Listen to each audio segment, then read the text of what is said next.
ఈరోజు లీవ్ కావడంతో పొద్దునే పొలానికి బయలుదేరా. వెళ్ళగానే కాస్త పొలం పని ఉంటే పూర్తి చేసి అలసిపోయా. ఇది మన వల్ల అయ్యే పని కాదని కాస్త రిలాక్స్ అవుదామని నీటి తొట్టి వైపు బయలుదేరాను. మార్గంలో కాలు జారిపడే ప్రమాదం నుంచి బయటపడ్డాను. గట్టు మీద నడవడం కూడా అంత సామాన్యమైన విషయం ఏమీ కాదు. నేను ఆగలేను, పరిగెత్తాల్సిందే. అదిగో నీటి తొట్టి. హుహూ!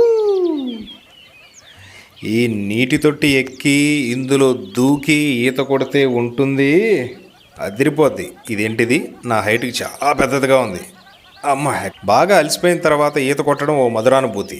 ఈత రాని వాళ్లకు నీళ్ళంటే భయం సహజం. అందుకే నేను ఈత నేర్చుకొని ఆ భయాన్ని జయించాను.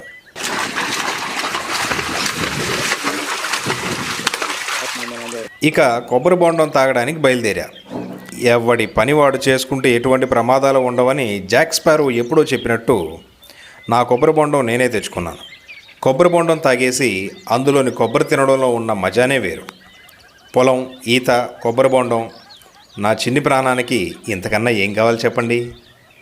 ఆ మాటకొస్తే మీకు కూడా ఇంతకన్నా ఏం కావాలి అనే ఆలోచన రావచ్చు. అందుకే అప్పుడప్పుడు ఈ బిజీ లైఫ్ని కాస్త పక్కన పెట్టి పొలాల వైపు వెళ్ళి ఎంజాయ్ చేయండి.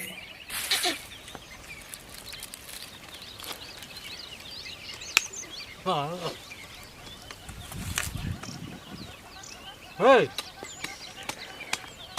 Hey! Yeah.